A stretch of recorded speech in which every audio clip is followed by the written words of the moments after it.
Bonjour, le thème d'aujourd'hui est un regard qui change tout. En Exode 2.2, il est écrit « Cette femme fut enceinte et mit au monde un fils. Elle vit qu'il était beau et elle le cacha 3 mois. » L'histoire de Moïse est sans doute relativement bien connue, peut-être plus par certains films à effets spéciaux que par la lecture de la Bible. Pourtant, la lecture des premiers chapitres d'Exode reste édifiante. Le pharaon, inquiet du nombre croissant des descendants de Jacob dans son pays, a peur de cette invasion par les maternités. Il décide que les enfants mâles nés dans le camp des Hébreux seront éliminés, jetés dans le Nil. Une femme de la tribu de Lévi brave les menaces et cache le garçon qu'elle vient de mettre au monde. Au bout de 3 mois, il devient impossible de garder l'enfant.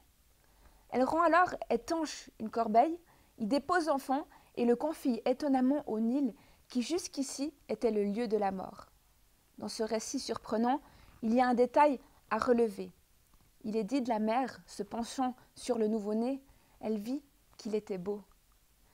Cette remarque semble inutile tant qu'il est banal de signaler que pour une mère, tout enfant est beau, et surtout le sien.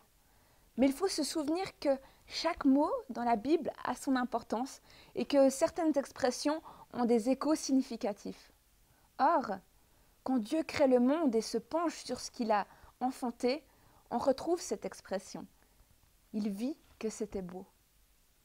Les deux formules sont trop proches pour ne pas éveiller l'attention. C'est parce qu'elle voit autre chose et autrement que la mère de Moïse ose résister avec autant d'audace. Les actes qui s'en suivent sont porteurs d'espérance et de foi, même au cœur d'un temps menaçant. Dès lors, sans trop savoir ce que l'avenir réserve, elle entre dans un plan qui la dépasse. Au commencement de tout cela, une vision et une remarque. Il est beau.